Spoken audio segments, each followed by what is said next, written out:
Ahí va a llegar el gol del Arsenal. Ozil. Marca Mesut Ozil. Bellerin, otro defensor, otro disparo, Monreal, gol. Marca el futbolista español, marca Nacho Monreal. Pim pam pum. This is Arsecast Extra. Hello and welcome to another Arsecast Extra, as always with James from Gunnerblog. James, it is indeed a goodly morning. It is a goodly morning. In fact, someone came up to me at the game at half-time.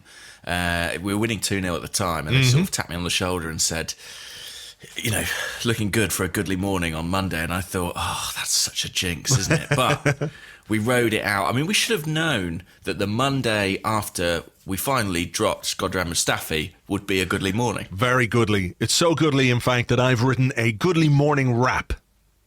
Wow. Can we hear it? No, I haven't actually done that. Oh.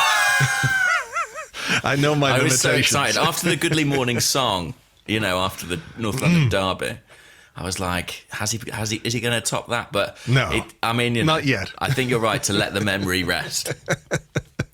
It is a goodly morning, though, in general, because we have beaten Chelsea, and the importance of this game on Saturday was apparent to everybody. We knew that if we were going to have any chance of finishing in the top four, keeping that fight alive anyway, we had to win the game, or certainly we had to make sure we didn't lose. So to come out on top, to win 2-0, to cast some real doubt in the minds of Chelsea as well, I guess, and their manager, whose reaction was amazing after the game. I thought his comments were really incredible, considering how much Chelsea dominated the second half in particular.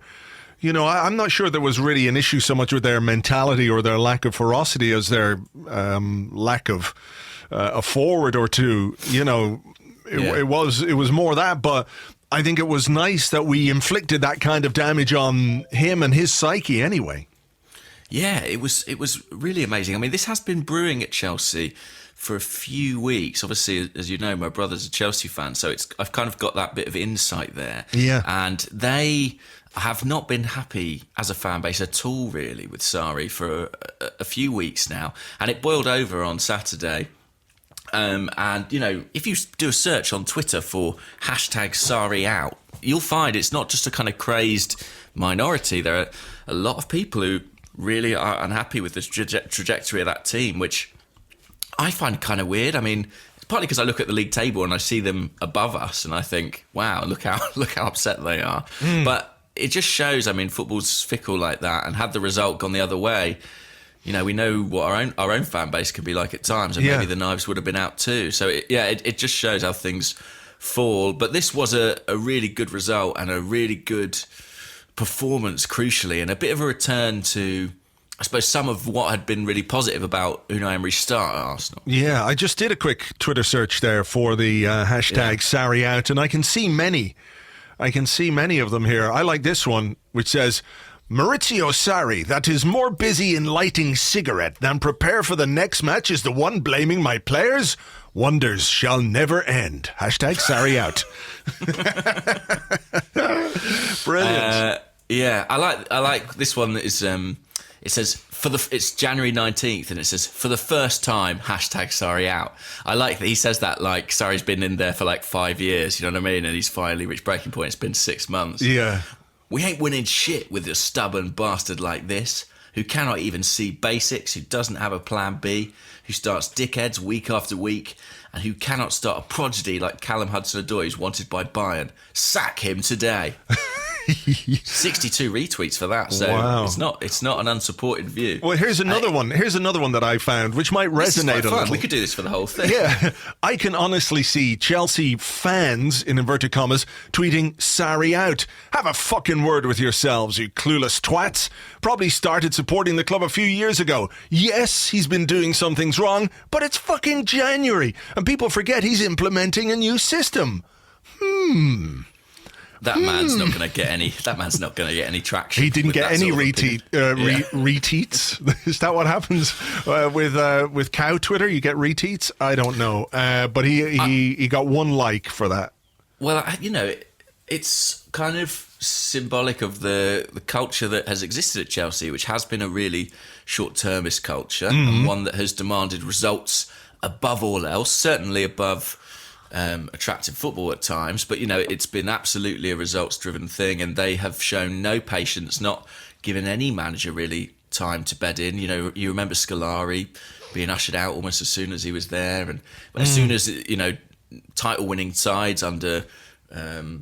what's his name? Ancelotti, and even Mourinho to an extent. The knives were out, and you look at that and you think, wow, I don't find it something to aspire to. No, I mean, I suppose the tone has been set from the very top by Roman Abramovich, who's been very quick to change coaches and managers. But it does perhaps also sum up the modern football fan in a way. There is this lack of patience. We've seen it at Arsenal. That's why I read out that tweet, because we saw similar tweets about Unai Emery, and Unai Emery had a point to prove.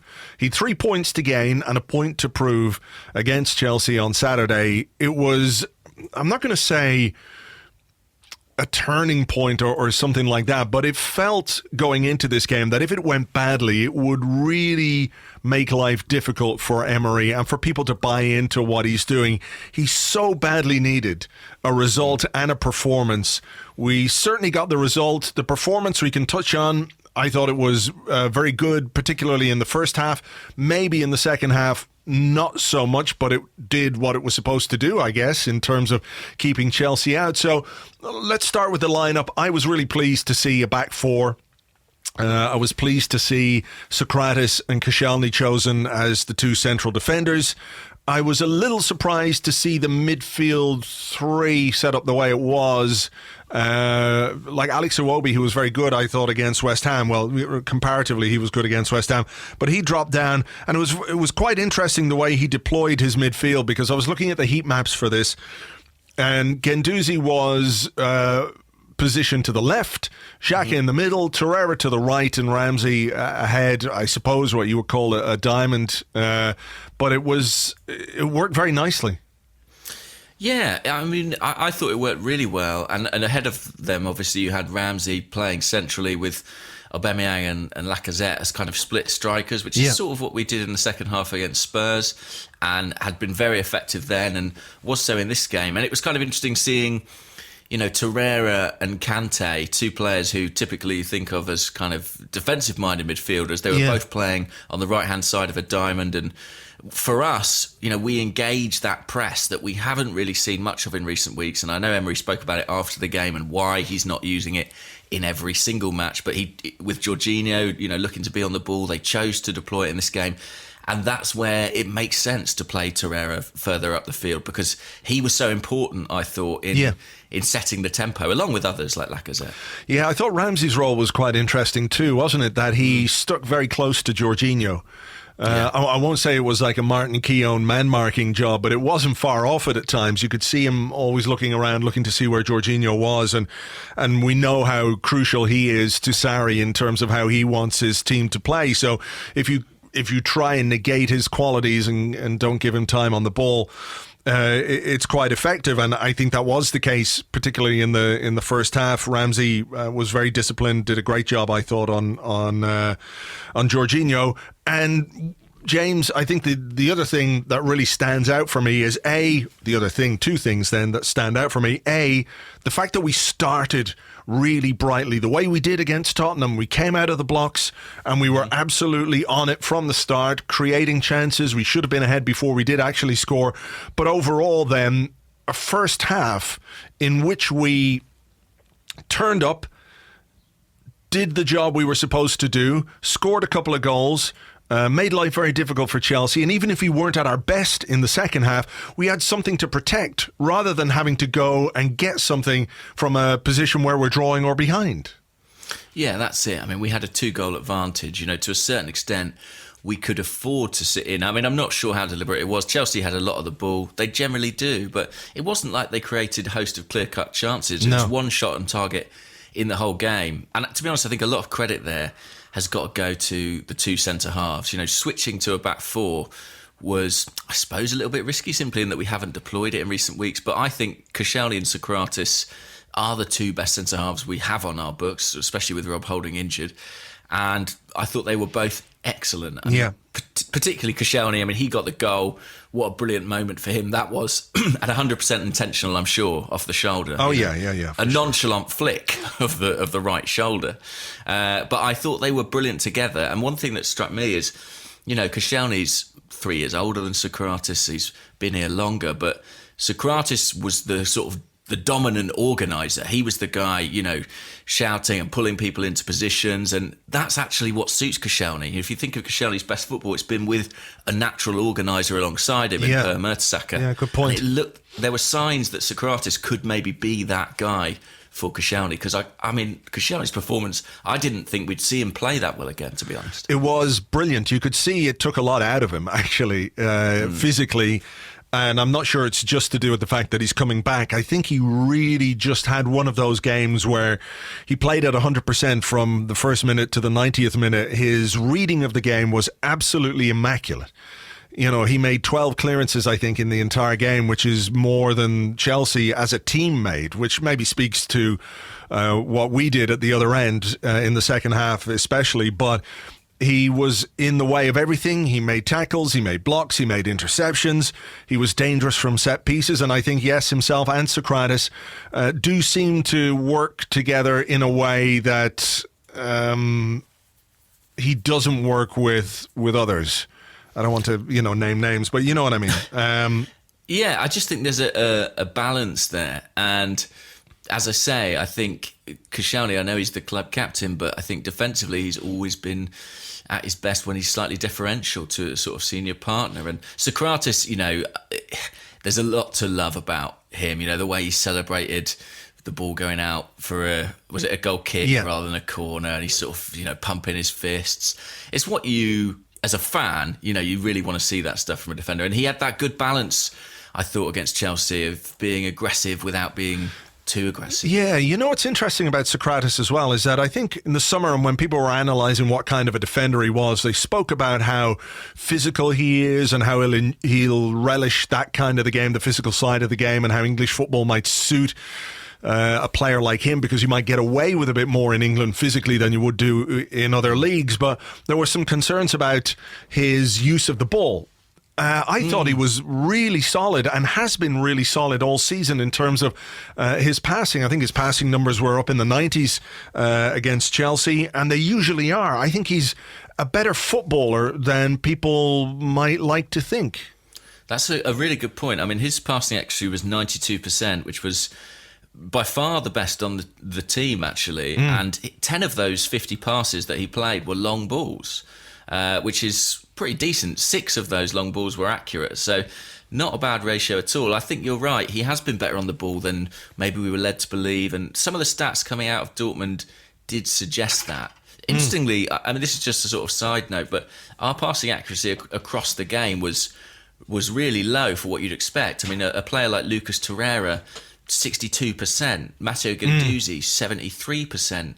Kolasinac, 65%. Do you know what was amazing as well? Pierre-Emerick Aubameyang made 5 passes in the entire game. It's, I think it's interesting to look at those kind of stats, isn't it? And think, well, that defines a performance, how he uses the ball. But when you think about what Aubameyang did off the ball and the work he did defensively, it really shows you that you have to look at the bigger picture rather than just look at the numbers. Yeah, but I mean, all season long we've said that Unai Emery sets up his team to play in a certain fashion game by game. And what's clear is that this was a very tailored game approach. I mean, 10 long balls for Socrates, 10 long balls for Granit Xhaka, 18 long balls for Bernd Leno. We went longer far more often in this game than we normally would. Clearly there were specific tactical points set up by Emery to make this work and get this result. And another element to that is the efficiency at both ends of the pitch. We spoke about Koscielny winning so many duels, making so many clearances in his own box. And similarly, it's not like we had good chances, particularly in the first half, but we were relatively efficient with them. I know we might have scored a couple more, maybe. Certainly Aubameyang will think about that early miss. But after the match, Sarri spoke about that. And he, in his press conference, said that he was really angry with Chelsea for not being efficient enough at the two ends of their pitch, but he spoke about that as a psychological thing. You know, he didn't speak about it as a kind of statistical outlier. He said, you know, there was a focus from Arsenal in the way they performed at both ends of the box. And I think sometimes we're so keen to look at the numbers and say, well, the numbers were leaving themselves out, you know, the numbers. But actually, you could see the focus, I think, in those Arsenal players. You could see their determination, and that does bring itself to bear. And Sarri was aware of that too. So I thought this was... Arsenal played like a team who knew they absolutely had to win this game. Yeah. They treated it a little bit like a cup final, and to be honest, it was. You know, it doesn't really bear thinking about where we would have been without the win. It's very true. It's very true. And we needed a response. And, you know, it can happen when you go through a bad spell and then you have a bad result like we did against West Ham. You have to show you can respond. And your primary way of doing that, of course, you've got to work on your organisation, your tactical setup and everything else, but it is the fact that you put in the effort. And I know some people will say, well, it's an intangible, you can't really see hard work, but you can see when a team is really putting in the yards, and we did that. I think the stat on Match of the Day showed that we'd run further than any other game since the 2013-14 season. On its own, not a particularly illustrative stat, but when it's added to the performance that we saw, when you look at what kind of running we did, it wasn't just helter-skelter. You had Alexander Lacazette chasing back and winning a tackle on the edge of our box, Aubameyang doing the same thing, players pressing, players harrying the Chelsea players, like you say, pushing forward, making sure they didn't have time on the ball in the first half in particular. You know, there was method to the running. It wasn't just let's run around because we need to show that we're up for it. There was a reason for it, and I think it was reflected in the result.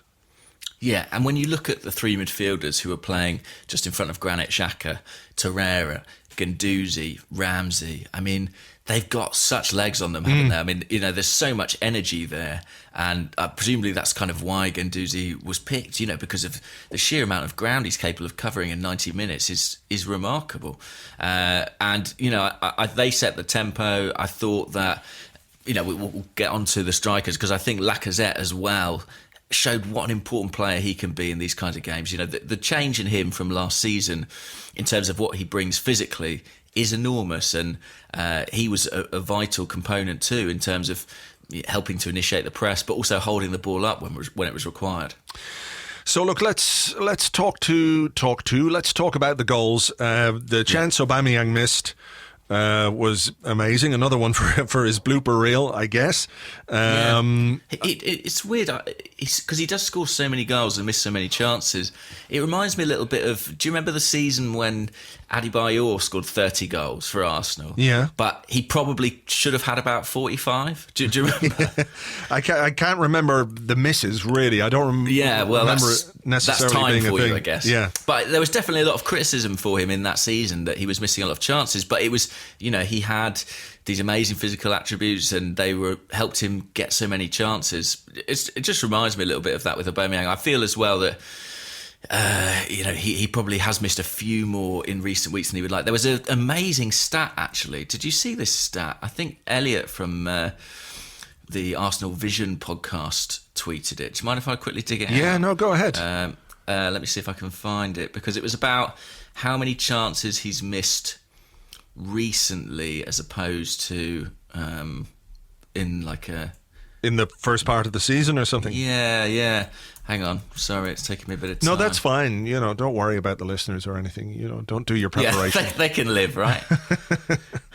I mean, you know, the worst thing is he'll probably have this on the Arsenal Vision podcast, you know, ready to go. So I've sort of just tried to steal his thunder and completely failed. Still failing. I suspect it's a busy timeline, though, Elliot. If you're digging your way through it, yeah. Okay, we've got it. Hurrah! We've got it. At last. And it's from one David Wall originally on Twitter. So Aubameyang this season, right, up to including the Spurs game on the 2nd of December, had 10 big chances. Right. Statistically. which was one every 104 minutes. And he converted 6 of those 10 big chances, so at a ratio of 60%. Sure. Now, since then, since the Spurs game, 2nd of December, he's actually had 13 big chances. So they have occurred every 61 minutes. So he's getting far more chances, but he's converted just 1. Oh, wow. So an 8% conversion. So 60% before pre-Spurs and 8% since. So But 60% is too high. Yes. Right? You can't maintain... Even for a big chance, probably, yeah. Yeah, you can't maintain that, whereas 8% is definitely too low. I'd love to know what the mean is for what you might consider a top striker, so we could... I'm sure someone out there knows. Yeah, that's true. But it's interesting that he's sort of... Either he is creating or the team are creating more chances for him, but he's taking less of them at this point. And that's, I guess, why it's so... eye-catching. It is, and it was an eye-catching miss. Socrates headed wide. Koscielny probably should have scored, but I think he did as much as you could reasonably expect him to do in that situation. You know, with the header, he put it on target. I don't think the keeper knew a thing about it, just hit off him and went over the bar. It was one of those that could easily have just taken a slightly...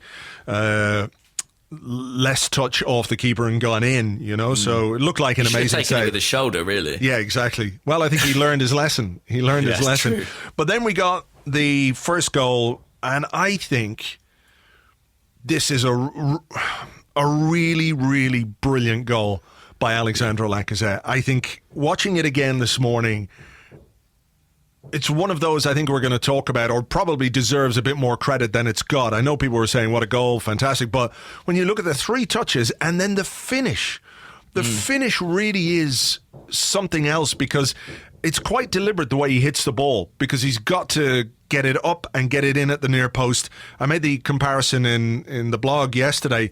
It's like a golfer punching the ball out of the rough. The way he sort of hit it down and up, just fucking absolutely brilliant goal. And he's scored a few like that at the near post, hasn't he? He's quite dangerous in that position. Yeah, I mean, I've rarely seen shots hit with the exact technique Lacazette produced for this one. I mean, it was so deliberate. And of course it was a powerful strike, but it wasn't just that. It was the way he kind of lifted the ball. It really was brilliant. And the 3 touches it is, I think, were all exquisite to help him set it up. So, because it's not a great ball in from Bellerin, but Lacazette sort of rescues it, turns his man and fires in the shot. And the collection of goals that he's put together this season is quite stunning, actually. Some of the finishes, I mean, I always think of that Cardiff one, but I mean, this is right up there too. And just a brilliant strike and a great way to open the scoring. It's one of those goals that sort of at the stadium sort of rose to greet, and it lifted everybody in the crowd. And it felt like a statement goal from Lacazette, and I thought this was a statement performance from him. I thought he showed throughout the game how important he is. Yeah, I thought he was really good, and it was a big goal, and he does have a tendency to score in these big games, doesn't he? So I mean, he's been a really good contributor in those games. So justified his selection, certainly, for sure. Now, one of the things that's been a hallmark of life under Unai Emery has been our tendency to concede not long after we score. We've seen it more than once this season, and perhaps in the fog of victory and euphoria at beating Chelsea, we just maybe overlooked the fact that we came very close to doing exactly that. It was a brilliant ball from David Luiz to Pedro, who beat the offside trap, and he lobbed Bernd Leno and put it just wide, and it was literally inches wide. So a great chance for Chelsea to get back into the game. Do you know, I mean, it's funny, you say we forget that. I had forgotten that. Had you? It's weird how your mind kind of... And that was right in front of me, where I was watching. And it's funny how your mind will kind of erase instances from the game. I haven't seen it on a replay, but the feeling in the crowd was that he was offside, but presumably we were wrong about that. Yeah, you're well wrong. He was onside. It was a brilliantly timed run and a brilliant ball from Luiz, who does have that in his locker, along with being a massive prick. Sure. And that obviously would have changed the complexion of the game. It didn't, but we don't need to dwell on it too much. And then the second goal, I have to say, in the blog yesterday, I've done Socrates a terrible disservice in that I said it looked like he shinned the ball into the box. I think it was quite deliberate. Having watched it again this morning and watched all the replays, when Luiz concedes the free kick, Torreira hits it to Kolasinac, who nods it down to Socrates, whose ball into that area is absolutely 100% deliberate. So not only is he a brutalising shithouser of the highest order, he's got a bit of finesse as well. That was as good an assist as I think you'll see, even if the finish from Koscielny was perhaps a touch on the fortunate side. I can't tell if you're being sarcastic. I'm having to watch it again now. Watch it. Seriously, I'm going to watch it again. I assumed, like you, that it's just a sort of centre-half panicking when the ball drops to them in the final third and, kicking it vaguely towards goal. But having watched it again just then, I think you might be right. Here it is. I'm watching the free kick it's now. It's a lovely contact he makes with it, outside of the foot. Mm-hmm. Beautiful ball. He might be looking for Aaron Ramsey, who's coming around the back post, maybe, but he finds Koscielny perfectly. No, you're right. I mean, he's just put it in there. Proud. He's put it in the mixer. He's put it in the mixer. And Koscielny was the one who went for it. When you look at the positioning when Koscielny heads the ball in, have a look at how many Chelsea players are in there. I'm just looking at it here. Okay, here we go. He's 1, 2, 3, 4, 5 defenders, and that ball goes over the head of 5 defenders. The number 5, whoever the fuck that is, that's Jorginho. Ramsey's there at the back post. If the ball goes there, he would have been there for a tap in. But Koscielny's in there with 5 defenders. Boom! They're all standing there looking, going, "What the fuck?" David Luiz turning around, going, "What? What happened?" What's quite nice as well is once Socrates volleys the ball into the box, quite early his hands go up as if to say, yes! Like he's very pleased for this contribution. I'm going to have to watch that bit again. It's on the replay, is it? Yeah, on the big wide replay. Okay, I'm going to wait for the big wide replay because here we go. It's come back and there's Socrates. Doink, sticking it in there. Yes! He knows what he's done. He's loving it. He's loving it. Well, you would, wouldn't you? One centre-half crossing it for the other one to score. And I don't think it's coincidence, by the way, that we're talking about this Koscielny goal and that Kepa had to make a good save from another Koscielny header. You forget that is something he does really bring. He's got a real knack of finding opportunities in the box from set pieces. So another reason it's good to have him back in the side. Wasn't there a stat about how he has scored in all 9 seasons that he's been at Arsenal, which for a centre half is really a fantastic record. So brilliant, absolutely brilliant to see him score, and you could see how much it meant to him as well when you consider everything that he's been through, when you consider the injury and the we all watched the documentary, didn't we, when it sort of went over how difficult and how torturous his comeback was. It was fantastic to see him score from a footballing point of view, just as a fan point of view, but on a human level as well. I think it's brilliant. Yeah, it's brilliant. And like I say, I didn't necessarily think he had this kind of performance in him. I'm not even sure at this point that we can say we can expect this level of performance from him regularly until the end of the season. I think that would be perhaps a bit of a stretch. But, there are certain players, certain defenders especially, who are so good and can be good in a one-off big game that it's almost worth having them for that reason alone. Look at the way Manchester City have managed someone like Vincent Kompany, despite all his problems. There have been times where he's kind of been rolled out for certain games and produced and performed. And I'd love to see Koscielny more frequently than that. But even if it is just that we get from him, I think it's definitely great to have him back in the squad, and impossible to be anything other than delighted for him. Another thing, I don't know if you remember this or not, but Chelsea hit the post just before half-time. Marcus Alonso, who is basically history's greatest monster. He is really stepping up to fill the gap left by John Terry as the biggest fucking prick there is. Absolutely. Yeah, just can't bear the sight of him. But second half, what did you make of it? I expected a response from Chelsea. I wasn't surprised when they dominated the first 10 or 15 minutes of the half. Well, we've always been a first half team, Andrew. Yeah. But I did expect us at some point in the second half to have a period where we control the game just a little bit, turn the tide. I'm not sure we did. We had some chances, of course, to score again. There was one brilliant opportunity. Well, there's two maybe I think of. There was Bellerin down the right-hand side, and I think had it not been his first game back, he would have made a first-time cross rather than take a touch. He couldn't believe it. He just stood there for about 15 seconds with his hands on his head afterwards. He couldn't believe that he hadn't managed to find Lacazette there. And there was another one with Kolasinac where, again, you could make a good case for him having a shot rather than trying the cutback. There's been a couple of moments. Yeah, there have been. And I think maybe it might be down to the coaching staff to just tell him have a go. Well, maybe tell him have a go, vary it a little, because it looks like that's what he's going to do every time. And if that's what he's going to do every time, then it becomes easier for the opposition to read. So if he can vary what he does when he gets into those positions, it just maybe creates a little bit of a doubt. So next time he goes for the cutback, it might find the right target. But Chelsea pretty much dominated the entire second half. What did you make of the substitutions? So what were the changes? Let's have a look. So Iwobi and Maitland-Niles for Ramsey and Lacazette. Yeah, I mean, the thing is, I didn't have an issue with them at the time at all. I kind of did. Go on then. Why? I could see some sense in it because I think the two of them ran themselves ragged. They worked very hard. I think maybe taking off one of them would have been a better idea.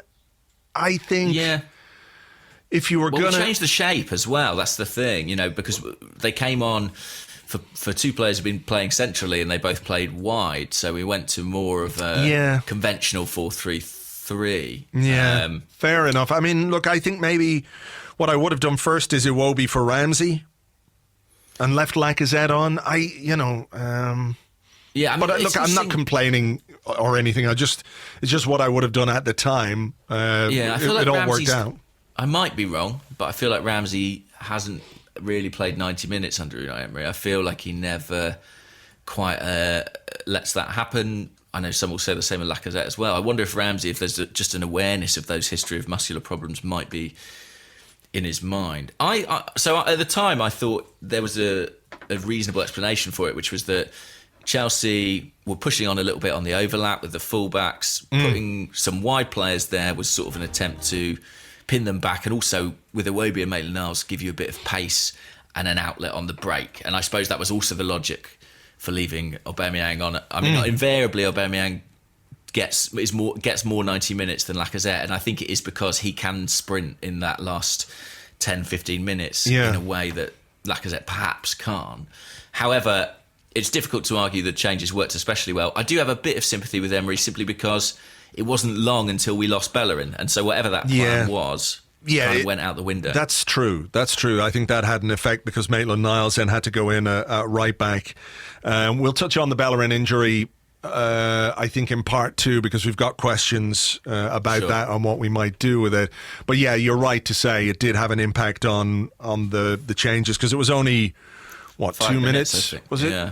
2 or 3 minutes? Something like that. Yeah. But of course, because, it says Bellerin came off 71st minute, but he was lying down on the pitch for 3 minutes before that. So, exactly. Not much time at all. No, and terrible to see the injury to him on his first game back, and it does look like a very serious one. But we'll have a chat about that. So,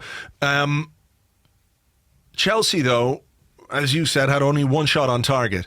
It was kind of sterile possession, wasn't it? I mean, we've seen Arsenal domination, do that many times. Yeah, that's what Arsene Wenger used to call it, sterile domination, when you've lots of the ball and do fuck all with it. I mean, I know people point to the fact that they didn't have a forward on the pitch for quite a while, but they did have a forward on the pitch for when did they bring Giroud on?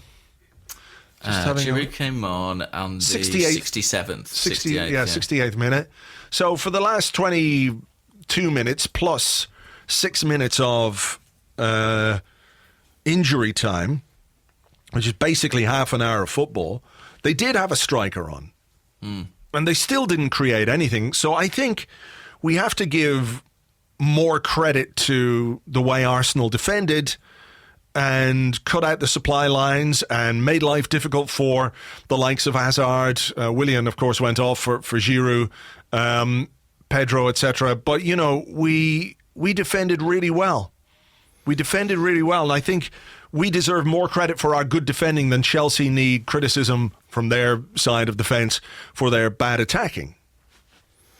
Yeah, I mean, I think it is a little bit of both. But certainly when you look at our defence, they all played really well. I mean, you know, having Hector Bellerin back was such a big boost, and obviously that makes losing him particularly painful. But the centre halves we've spoken about, I thought Kolasinac actually had, you know, one of his better games defensively. I thought he stood up to the challenge really well and still found time to get forward on the overlap. So that was really positive for him, actually. To play in a back four and have that balance, I think, is a really good sign. Yeah. And I think that the defensive work done by the likes of sort of Guendouzi and Torreira was just fantastic. I mean, Torreira, I think, made 9 tackles, it says here, 3 clearances. Guendouzi, I think, attempted 10 tackles.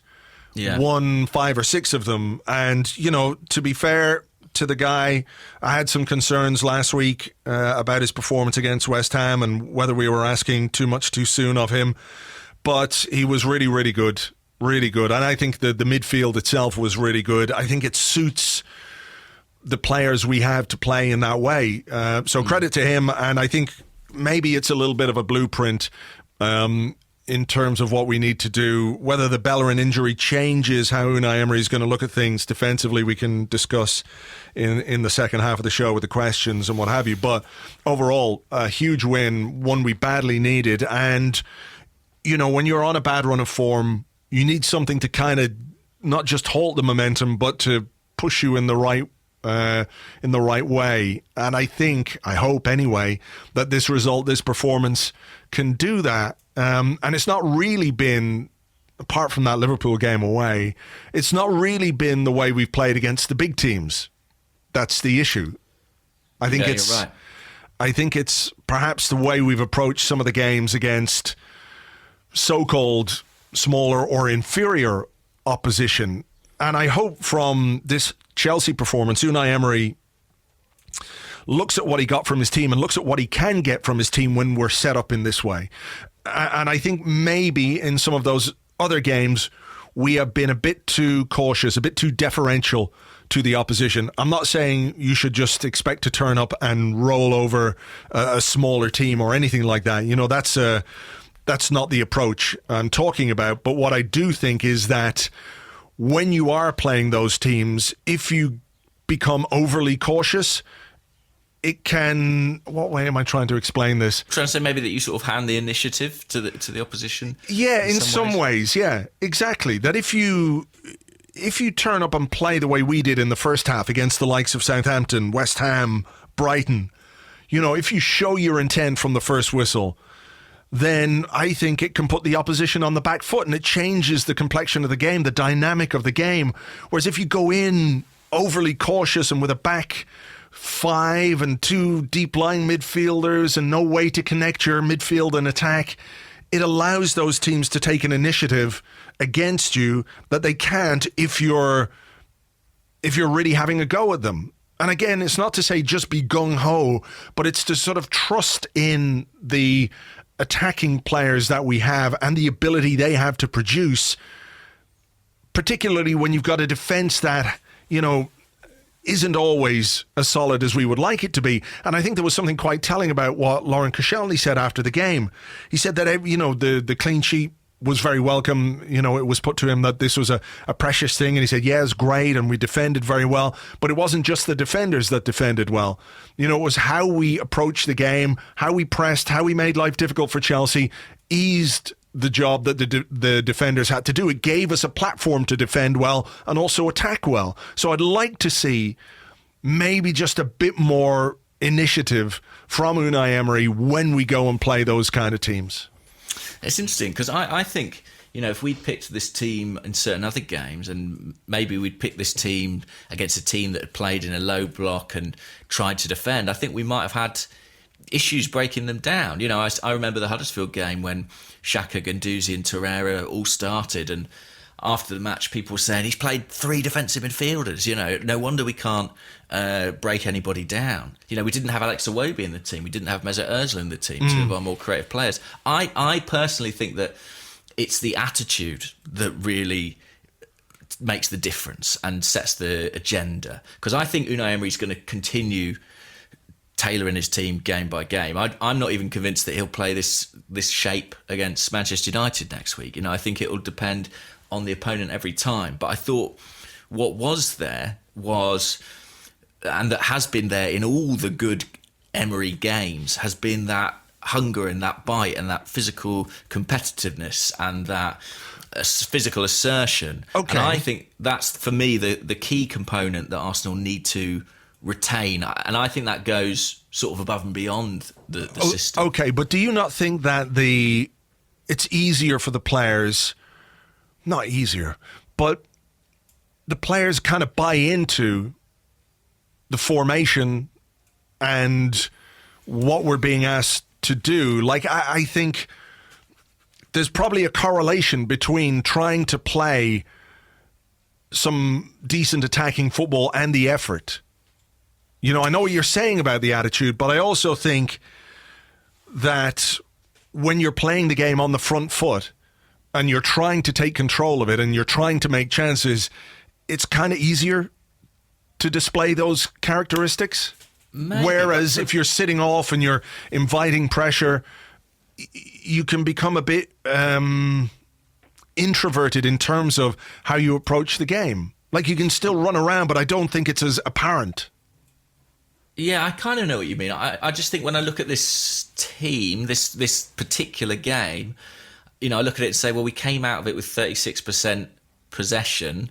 It was quite a reactive performance. You know, even winning the ball high up the field is a sort of counter strategy. However high you win it, you're still sort of countering off opposition possession. And I don't think in a home game against Burnley we're going to have the same issues and require the same solutions. You know, there will be games where it's like we're playing against 2 banks of 5, and so you need a wide player to help you get your overlaps in. You know, you need someone who can help you dictate play in the final third of the pitch, like a Mesut Ozil, whoever it might be.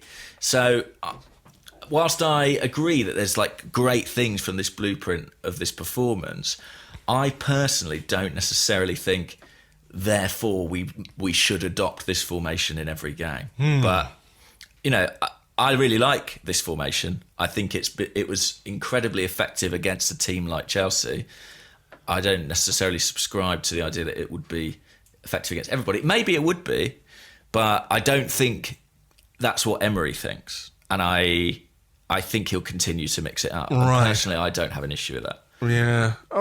Okay, well, look, we'll wait and see. I just think that if you go to somewhere like Southampton or go to West Ham or go to Brighton and you invite pressure on yourself, knowing that you already have a defence that's dodgy as fuck, you know, I think you're asking for trouble, and trouble is exactly what we got. I understand that we had issues in terms of injuries and absences, and it was all a bit makeshift at the back for a little while. But if we go to one of these lower mid-table teams again away from home and go with a back 3, and you know we play 2 deep-lying midfielders who are sitting and shielding that back 5, our only creative outlet is Kolasinac and Iwobi or something like that, I'll be very disappointed, because I think the team and the players are capable of better. And I think what we saw against Chelsea was an illustration of that. So anyway, we'll wait and see. Yeah, I would be inclined to agree. I'm not desperate to see that. I'm not desperate to see 5 defenders and 2 holding midfielders. But I still think he'll change it. But hopefully with primarily a back 4. Oh, that's the bell. That's the end of part 1 bell. That exactly it is. We'll take a break here. We'll come back with your questions and more in part 2 right after this.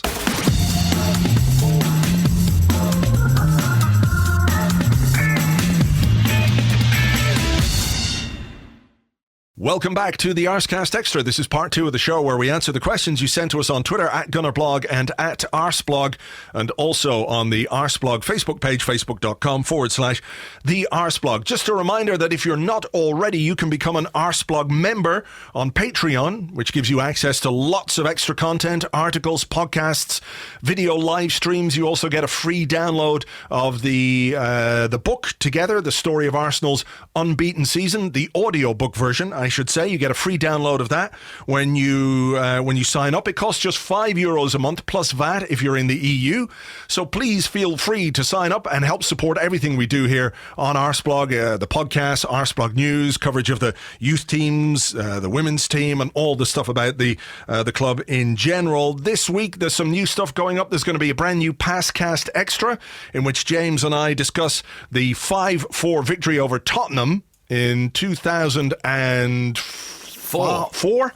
2004, an amazing game at White Hart Lane. We discussed that as if it had just happened, which is quite fun. And you've also got an episode of My Arse, James, with Luke Kempner, who is a comedian and impressionist. A really good chat as well. Yeah, really fun stuff with Luke, talking about his highlights as an Arsenal fan. Some great anecdotes in there, particularly when he got to do his impression of Arsene Wenger for Arsene Wenger. So definitely, if you're a member, tune in. And if you're not a member, get right on it. Brilliant. Okay, well, look, we'll leave people to go and do that if they want to do that. If you don't, that's also fine. But we thank you, as always, for your support. It's hugely appreciated. James, we got to get on with the questions. A lot of them about Hector Bellerin and what we do in terms of replacing him. First up, I mean, just terrible to see a player go down with an injury like that. And it's very unlucky for Unai Emery to have 3 players, we assume, to have suffered season-ending long injuries during his first campaign. All 3 of those players crucial to how he wants his team to play, and they've robbed us of real options. So really terrible for Emery, but first and foremost for Hector himself, who looks like he's going to spend a considerable amount of time on the sidelines, and we wish him all the best and a speedy recovery, of course. Yeah, I mean, you know, it's really a shame to see Hector Bellerin injured. He just seems like a great guy. I really like Hector Bellerin. Setting aside what an excellent player I think he is and what an important player he is to this team. I mean, this might be a good time to sort of segue into a first question, simply because I know you said it's incredibly unlucky and unfortunate, and there's no doubting that. But Leo Matilla, who's at Leo Matilla9 on Twitter, says, do you think the number of injuries we've had this season has anything to do with Emery's methods? Do you think it is pure bad luck, or do you think there's anything more to it? I don't know. I mean, I think we have now probably the most, or one of the most advanced fitness setups in English football, if not European football, with Darren Burgess, the head of high performance, Shad Forsyth as well. You know, they monitor everything. They monitor every tiny little thing about a player, his performance, his physical, what he might be suffering, all those kind of things. So I'm not sure it is anything other than bad luck. Like Danny Welbeck, I don't think there's anything to do with Emery's methods, to do with Danny Welbeck's injury. I think Holding is just a bit unlucky. Maybe you could say he was overplayed, but I think it was a case that he put his foot down on that kind of slopey bit. Yes, well, I don't know. I was watching the Spurs game, Fulham Spurs, yesterday, and in Sky commentary, they mentioned, just in passing, really, that they had heard that Rob Holding's injury was something to do, not necessarily even with the slopey bit, with the fact that that's actually fake grass at the side of the pitches. And they were saying more and more players are getting injured by it, that when they put their foot from the real turf, which is like inside the lines essentially, onto the fake turf, which is outside the lines, and it's much slippier than the normal ground, and it's causing a lot of injuries. And they cited Rob Holding as one of the injuries where this has been a factor. Right. Apparently the Premier League is going to look into this because it's quite dangerous. A bit like, you know, when they have those sort of big sort of TV camera pits that we've seen players go into in the past. You know, it's something that does actually put the players in considerable danger. Right. So hopefully some good comes out of the Rob Holding thing, and maybe they stop leaving that slippy trap all around the side of the field. So I think that was really just bad luck, and obviously the Bellerin one, there was nobody. Well, there was. Marcos Alonso was near him, and a bit like Diego Costa in the semi-final, my immediate thought was that Alonso had done something to Bellerin, but unfortunately it was one of those where you could see in the replays, which are quite hard to look at, aren't they, where the tendon, you can see the tendon go doink, and we'll have to wait and see exactly what the diagnosis is. I presume we'll get something on that early this week, if not today. But the question remains, what do we do? So Andrew Brown, who's at _Grice, says it's time for Carl, isn't it? Barath, who's at Barath11 _ time for Jenkinson to shine. Leon Smith, who's at Erwin McFruity, I'm gutted for Hector, and this will have a big impact on the way we play. My preference for right back would be Ainsley Maitland-Niles. However, what's your feeling about playing Mustafi there? I believe he played there for Germany when they won the World Cup. I think he played during that World Cup, maybe a little bit at right back, but wasn't a key part of Germany winning it. So in terms of options, we've got, I don't discount Mustafi because he did play as a right back quite a bit for Germany, and I think for Valencia as well at times.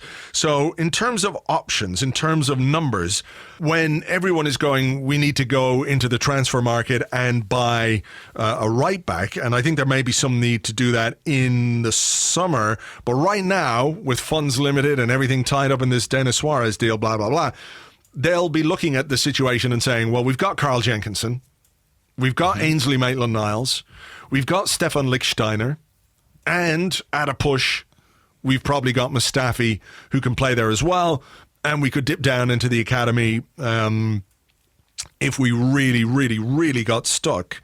So what do you think we are going to do? I don't think we're going to buy anyone or bring anyone in. That's first. Do you? I mean, in terms of numbers, we've got a lot of numbers, right? We've got quantity, but have we got quality? That's the question. Yeah. I don't think we will. No.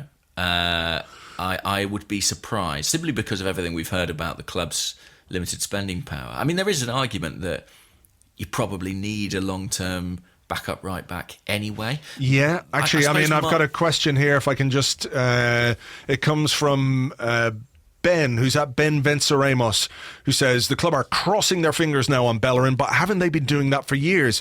When was the last time he had competition for the right back spot? And I think it puts in the spotlight the decision to bring in Stefan Lichtsteiner in the summer.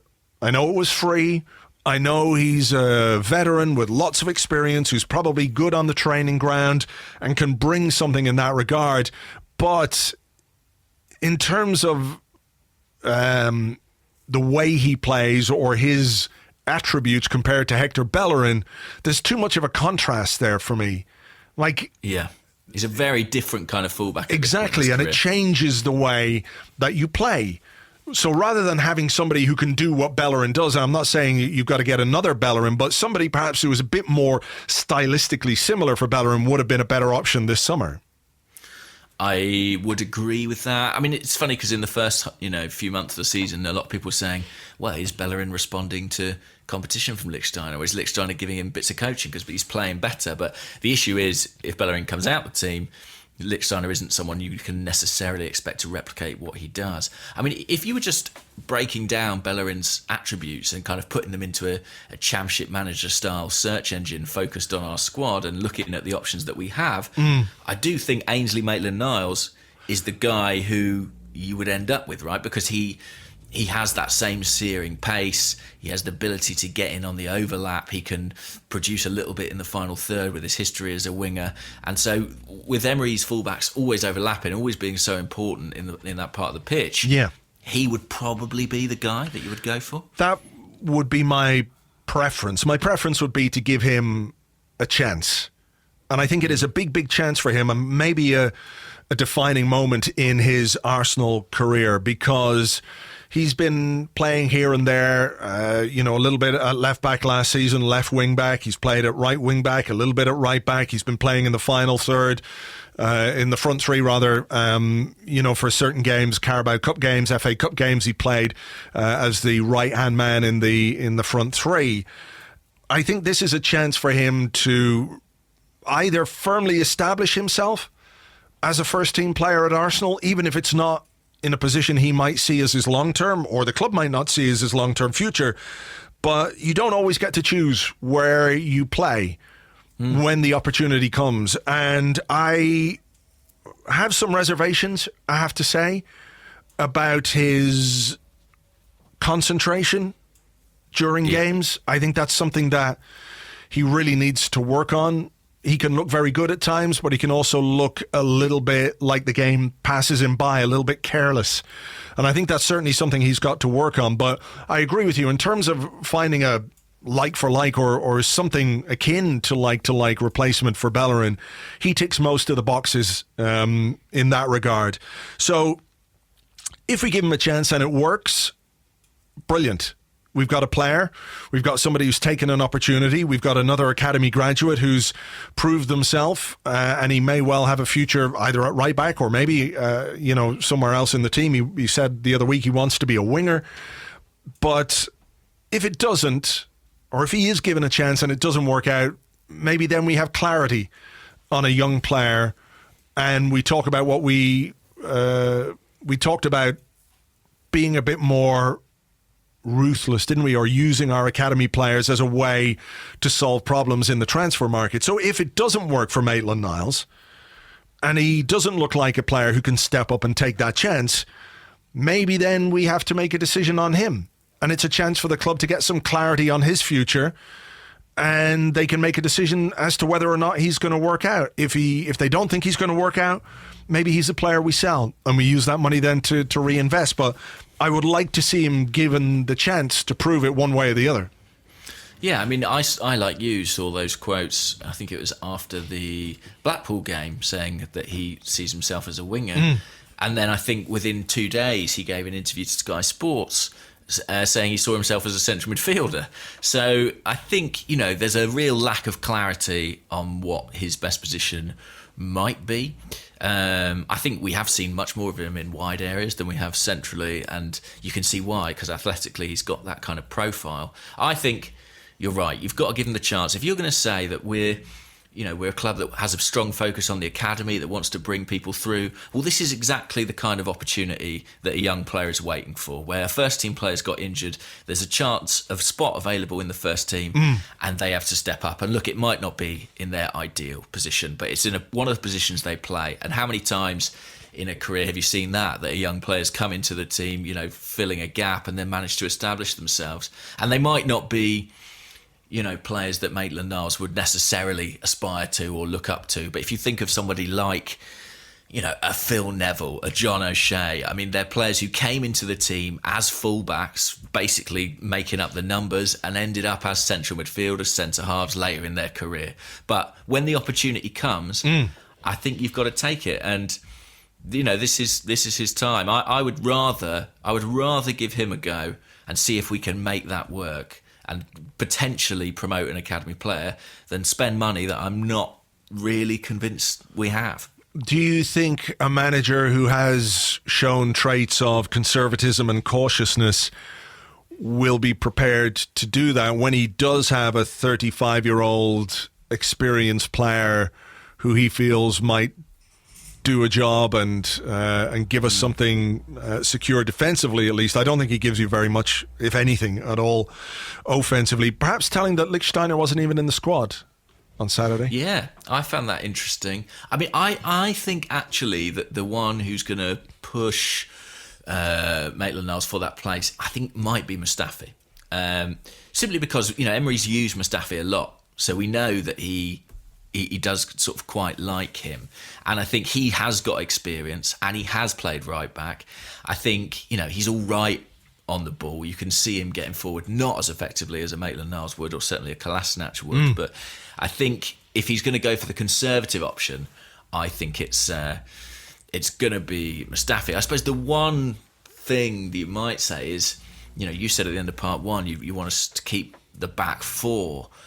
Does losing Hector Bellerin put that in some jeopardy? Might, as he did a little bit with Kolasinac in the early part of the season, might Emery say, well, I'll play Maitland-Niles, but to offer that bit of protection, I'll go with the third centre-half?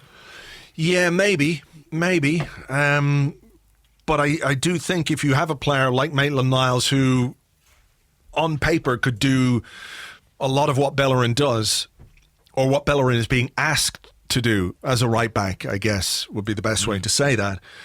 I think I'd like to see that. You know, I do worry that it might make him cautious again and go to a back three, and I hate the back three. So we'll wait and see what the outcome of this is. But just a terrible injury. So what about Jenkinson? Do you rule him out completely? I don't think Carl Jenkinson. In my mind, but yeah. I don't think he's as bad as people say. I don't think he's brilliant or anything, but I don't think he's quite the disaster zone some people make him out to be. No, I don't rule him out, and that's the thing. I mean, when we're looking at bringing someone in, there are lots of alternatives in place already. You know, if Maitland-Niles is a disaster, you could turn to Mustafi or Lichtsteiner or Jenkinson. So, and you know, I think we've even got a young kid coming in behind that, and is it Arce Tutu, who is meant to be a big prospect. So, I think, you know, in terms of congestion and numbers, it's not a part of the pitch we're desperate to add someone in. I think in the summer, when we probably let go of Lichtsteiner, probably let go of Jenkinson, you know, then you would look at it again maybe, but not in any real hurry right now. Okay, here's a couple. Right, this one comes from Dale Bennett, who's at Dale B Music on Twitter, who asks, why do you think Lacazette always gets subbed ahead of Aubameyang, even in games when it looks like Lacazette offers more to the team? Which I think might have been the case on Saturday. But that's followed by Michael, who's at Sisyphusa on Twitter, who says, why are people booing Emery's decision to take off Lacazette? Ran himself to a standstill for the team. We're playing a deep block, so it makes sense to keep Aubameyang's pace on, so Iwobi and him can break together and give us some respite. Not all substitutions are a comment on player performance. So I couldn't put it better myself, really, for me, than that second question sort of answers itself. You know, I think exactly that. It's not a comment on player performance, and I didn't mention it in part one, but I was really disappointed actually about the booing of the substitution. It was weird, wasn't it? Yeah, especially because they booed bringing Lacazette off a few weeks ago. And his replacement, Ramsey, came on and scored within about 5 minutes and made everyone who booed look pretty silly. And I thought, I can't believe, and it's probably the same people, I mean, I'm making that assumption, but I can't believe you're doing that again. We're 2-0 up against Chelsea. Yeah. You know, we're cheering Olivier Giroud when he comes on, singing his song. Yeah, what the fuck? Seriously. Like, I mean, I like Giroud and everything else, but the guy has come on. That's messed up, right? No? The guy has come on to try and score against us, and people are singing his song. I know on some level you might say it's nice, it's sporting, or, you know, it speaks to his popularity or whatever. But when you're booing one of our players coming off and singing a song for a Chelsea player, like, what the fuck? Yeah. And maybe it wasn't the same people, you know, but I did find that utterly bizarre. Utterly bizarre. I mean, I like Giroud too, but I am also a little bit mystified at the way he's kind of been slightly mythologised since he left the club. I mean, I like him and he was good, but, you know, you'd think he was something rather extraordinary. And, yeah, I just thought, you know, Emery has picked a team and coached a team that is 2-0 up against Chelsea. If he thinks that's the change he needs to make, which could be for any number of reasons. We don't know what Lacazette's physical conditioning is like. It's not like Arsene Wenger was ever particularly keen to put him through 90 minutes. I was going to say that. Like, it's been a theme with two managers now. Yeah. That he has been used maybe a little bit sparingly or taken off, because perhaps he is a guy in terms of how he plays, particularly in the Premier League, that doesn't necessarily finish games as strongly as he starts them. Maybe that's what the physical tests and stats are showing them in terms of what he produces in the final 20 minutes. You make the point, of course, you know, if he can't play, how can he improve? Or, you know, is he going to score more goals against tired legs? I hear that, but maybe there's something to it. Maybe there's a reason why Wenger and Emery have been prone to taking him off. Yeah. And Aubameyang, I mean, you know, I know there are things he doesn't give you in terms of holding the ball in the same way Lacazette does, but if you watch him in the final 5 minutes of games, it's incredible how fresh he looks. I mean, he is extraordinary in that capacity. And actually, bringing Iwobi on, Iwobi was clearly the guy who they wanted to do the Lacazette job. You know, every one of Leno's kicks was aimed at Iwobi. And, you know, the expectation was, you'll bring the ball down, you'll hold it, you'll be the guy to give us an outlet and link things up. And actually, I don't know if the TV cameras caught this, but he wasn't doing a great job of it. Most of Leno's kicks were coming straight back at him as Azpilicueta was winning the duels. And Socrates, at a certain point when the ball was out of play, walked 30 yards up the pitch and collared Iwobi and was screaming at him. No, we didn't see that. Well, he lost it. He was screaming at him, telling him, I assume, what he had to do. Yeah. And from that point on in the game, Iwobi was much more physical. But it was a really interesting example of Socrates' leadership, where he saw, look, you're not giving us any respite here, and that's what we require from you. And he went and made sure he absolutely knew about it. And Iwobi didn't really say anything back, because Iwobi's not really got that character. But the next time the ball came long from Leno, I watched him, and suddenly he was all over Azpilicueta. So right, very interesting. Yeah, really interesting. And you know, it's what I'm saying is that although he took Lacazette off, there was a plan, I think, for someone else to hold the ball. And I think with Emery's substitutions, maybe more than any manager we've ever had, it is not a comment on performance. It's almost certainly part of some scenario plan that he's envisaged previously. Or it is, you know, a very deliberate comment on performance. You know, you think about taking off Xhaka and Mustafi at West Ham. But I do know what you mean. I know what you mean. Look, I didn't really have that much of an issue with it. You know, when you come out on top and you win the game, it's difficult to criticise a manager's decisions, and people can say, well, we might have done this or this might have happened. It didn't. We won 2-0. We kept a clean sheet. Ultimately, the decisions he made won us the game or helped us win the game. So, I don't really have a problem with it. Okay, this question comes from Dan Gallienne, and there's been a couple of people asking similar things, but Dan says, the split striker with a number 10 system worked well again on Saturday. Is there anyone in our squad, other than Ramsey, able to fill that pressing number 10 role? And if not, who should we buy this summer? That's a good question. We had one from Dan Prentice on Facebook who asked basically the same thing, whether we should play with that split striker and a number 10, a pressing number 10, if you like, behind them. It's ideal for Ramsey, painfully, isn't it? I kind of think that from the squad of players we have, Alex Iwobi maybe might well be somebody who could fulfill that role. I don't think he's quite as good technically as Ramsey. No. But I feel like in terms of the skills he does have, like I don't see Iwobi playing his entire career as a wide player.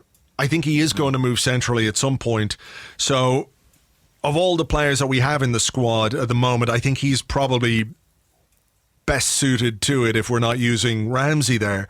As for who we should get, if it's something we're going to play on a long-term basis, it's such an important role in that particular system that you'd want to have more than one player in your team who can play it. And at the moment we've got Ramsey and we've got Iwobi who can do it. So when Ramsey goes, I think we are going to have to look at somebody who can fill the gap. Yeah. I mean, funnily enough... Dennis Suarez? Maybe. It's interesting. It could be part of why he wants him. But it could be part of it.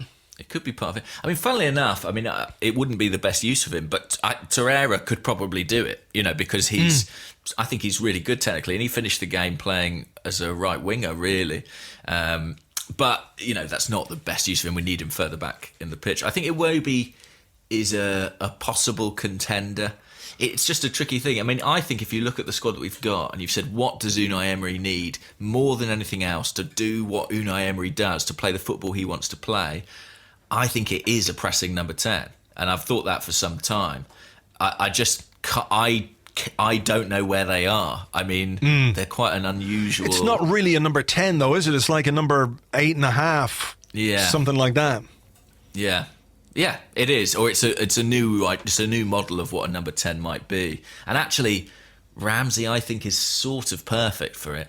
And it's a shame in some ways that the first half of the season for him has been disrupted by so much in terms of the uncertainty and the contract issue, because that's definitely, I think, influenced his selection. And now, of course, he's got a pre-contract with somewhere else. And I can't have been the only person who, when he went down under that challenge, thought, what might this mean? Do you know, there was a tackle in the first half and he received some treatment and you thought, well, what I actually thought was, is he going in for that challenge in March and April? And I don't say that as a question on Ramsey's character at all, but surely that must weigh on his mind. Yeah, but no, hang on a second. I mean, it's not a case that if Ramsey gets injured in March, that Juventus are going to cancel his contract, is it? I don't think that's how it works. I think if you sign for a club, you make the commitment to sign. I know it's like a pre-contract or whatever, but if you do all I don't think it works like that. I think Juventus make a commitment to the player makes a commitment to Juventus, and, he could get injured in training as easily as he could get injured on the pitch. So... Yeah. I don't know is the honest truth. I'll try and find out because I'd be fascinated to know. I'll look into that about the pre-contract stuff. But because, I think he's... if you believe the reports out of Italy, he's completed what's called the first part of his medical. So I don't know to what extent that would jeopardise a deal. How do you feel about Ramsey? Do you feel like now maybe there's a bit of certainty about what's happening with him? Do you think that we can sort of lean on him and play him? Why not? He's a really good player. He's definitely that. He's a really good player.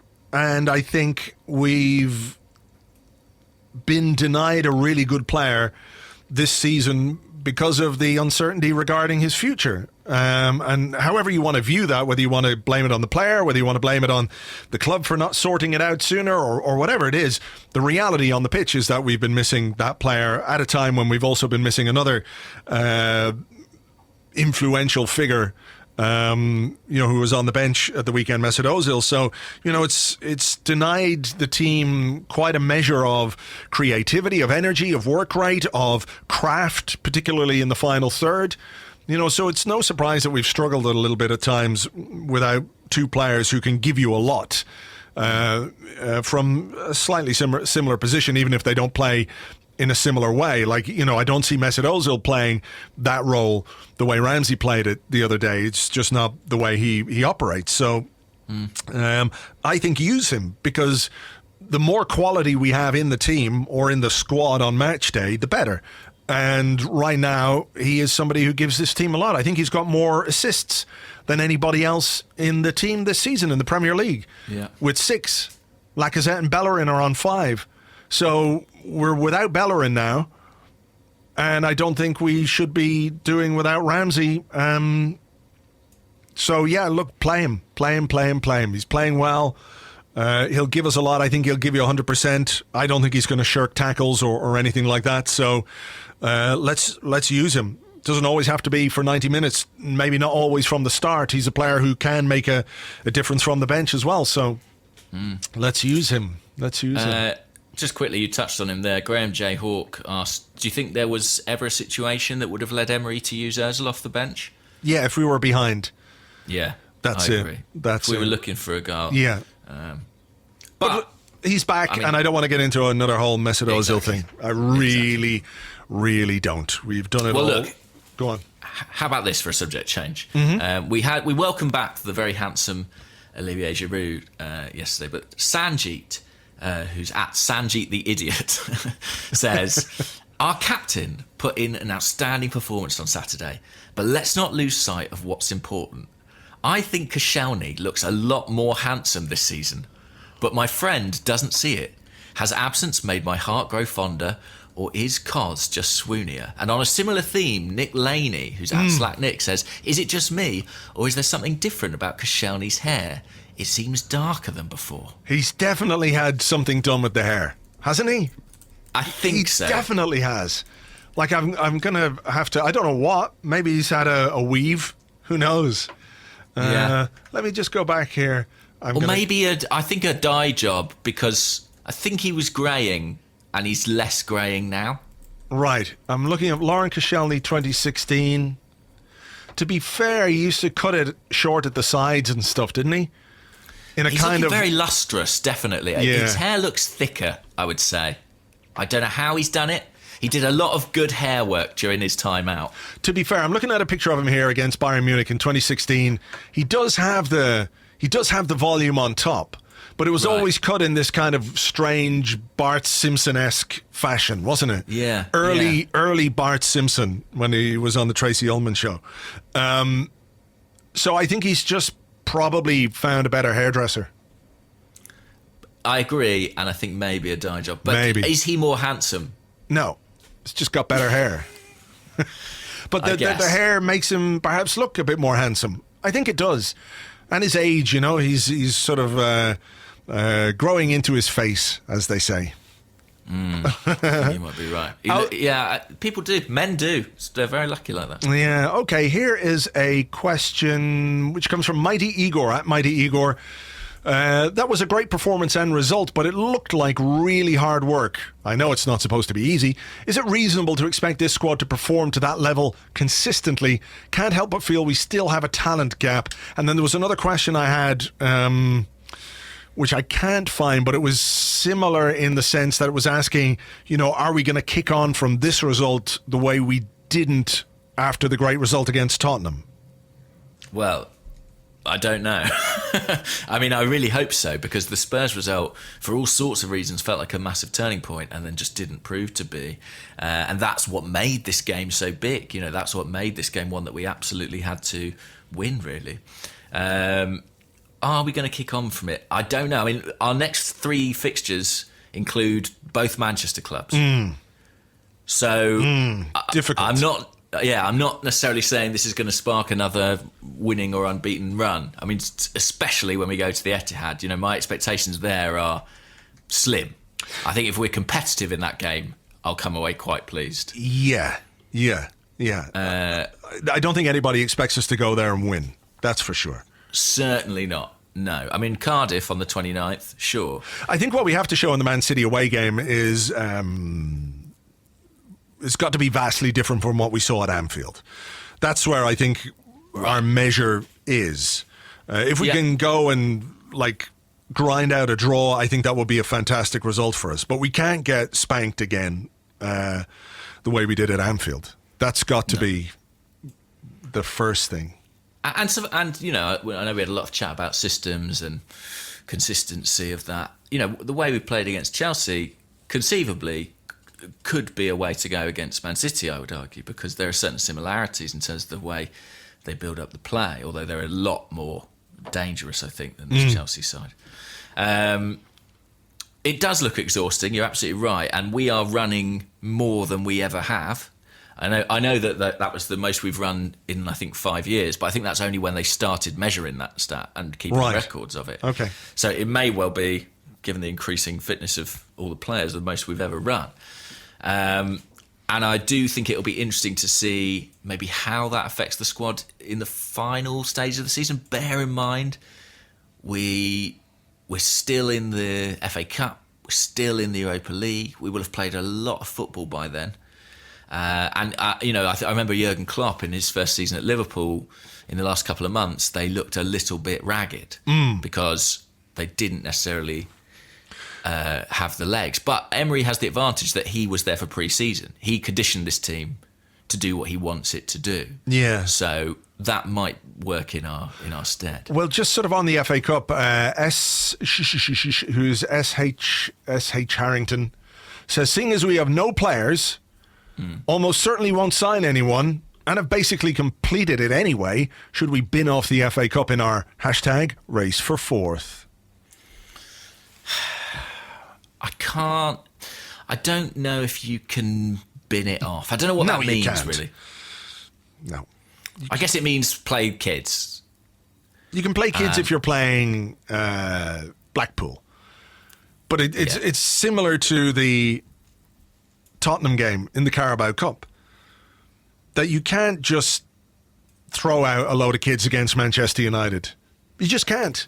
Also, bear in mind, the league game that you've got on the Tuesday following, and the game is on the Friday, so you've got more recovery following it than you otherwise would have, is Cardiff at the Emirates. And surely, you can definitely rotate in that game, I would say, and probably have enough to take 3 points. I don't want to be presumptuous, but I would imagine that we should get through that game. I actually think there will be a couple of changes for the United game, some enforced, obviously, with Bellerin. Yeah. It wouldn't surprise me if he rested one or two. It wouldn't surprise me if he said, maybe I'll spare one of Aubameyang or Lacazette, for example, from playing the full 90. Koscielny maybe rested for Mustafi, for example, to... Yeah, or Koscielny plays against United and is rested for the Cardiff game to make him ready for Man City. Yeah, basically I think the squad will be managed across those two games, United and Cardiff, but I don't think it'll be a weakened team, and I just don't think... I think what beating Chelsea does is it gives Emery a bit of grace if the result doesn't go his way. I think people will be disappointed but kind of make their peace with it because they recognise that what the season is about, above and beyond all else, is getting back in the Champions League. And unfortunately the FA Cup, as lovely as it is, doesn't help us do that. Yeah. But I think we've got to try and beat them, especially because all this noise around, Ole Gunnar Solskjaer's United revolution and 7 consecutive wins. It'd be lovely to put an end to that. In the bud. Yeah, people forget what an annoying little prick Solskjaer was as a player. Oh, God. Just because he seems like quite a nice man now, I have not forgiven him for his crimes as a player. No, me neither. I bear grudges for a long time, and there's one very significant one with me and Ole Gunnar Solskjaer. So, yeah, there you go. It would be nice. And, of course, probably Alexis Sanchez could be back as well. So there's another little measure to it. But, no, I don't think you can...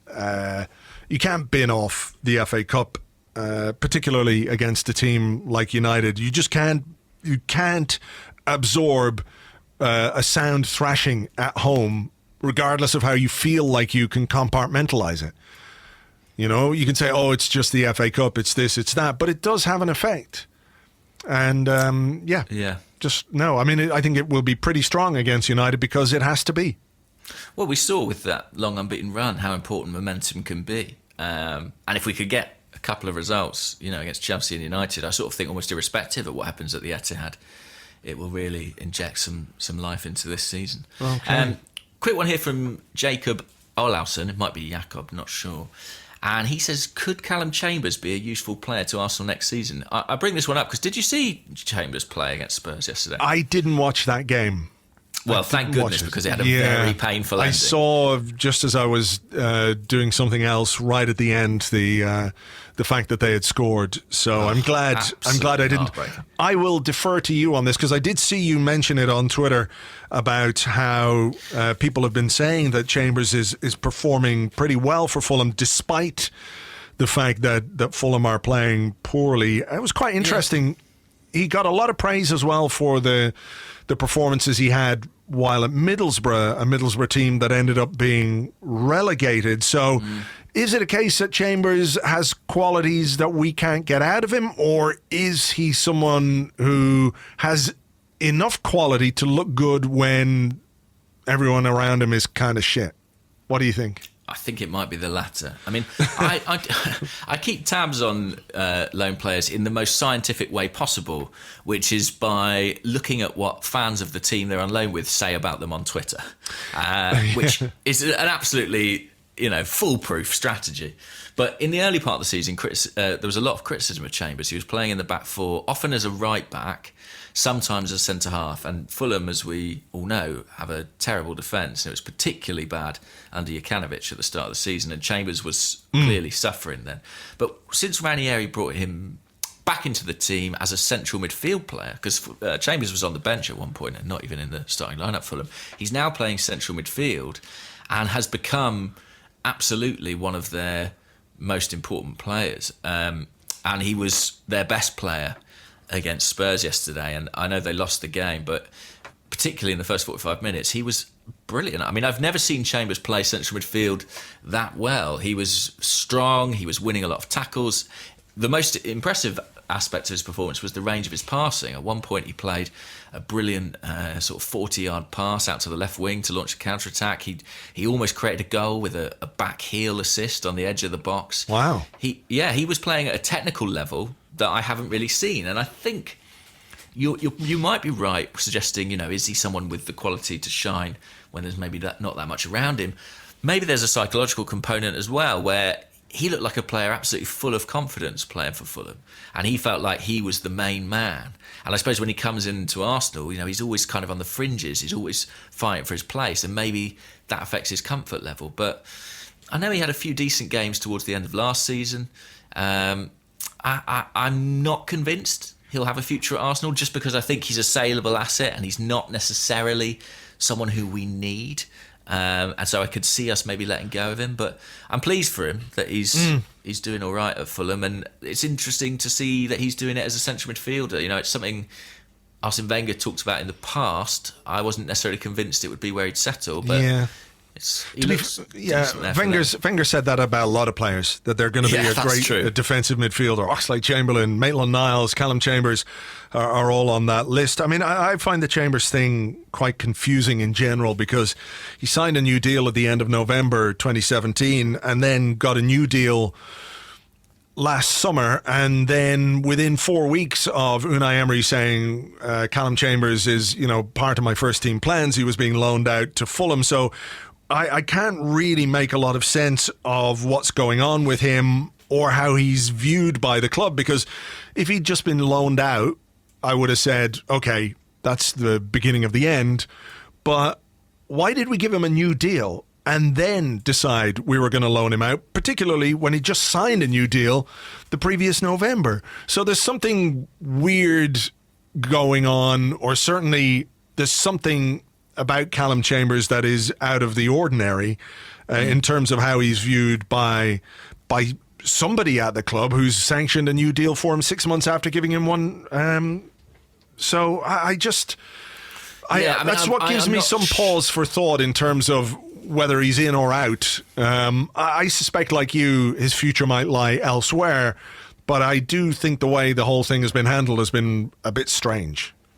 Yeah, I can only think that maybe that first new deal, in inverted commas, was maybe like a triggered extension, and then they had a renegotiation. But I don't know. I mean, it's protecting an asset, which is a smart thing to do and something we don't do often enough. So I don't want to judge it too harshly. And, if you're looking at ways to raise revenue, selling a promising young English player, given their market value, is a way to do that potentially. So hopefully it'll be win-win for Arsenal at the end of the season. We'll wait and see. All right, we are going to call it quits for this particular episode. Thank you, as always, for being with us. We really do appreciate it. If you are someone who uses iTunes and you feel like giving us a rating or a review, that would be fantastic. We will have a podcast on Friday. I'm sort of away a bit this week, but James, you're going to get something together, and I'll piece the whole thing together. We will have a preview podcast of the Manchester United game for you on Friday as usual, and we'll be back next week to discuss whatever the hell has happened on the Friday night FA Cup night. Hopefully good things for Arsenal. So until then, take it easy. Bye-bye.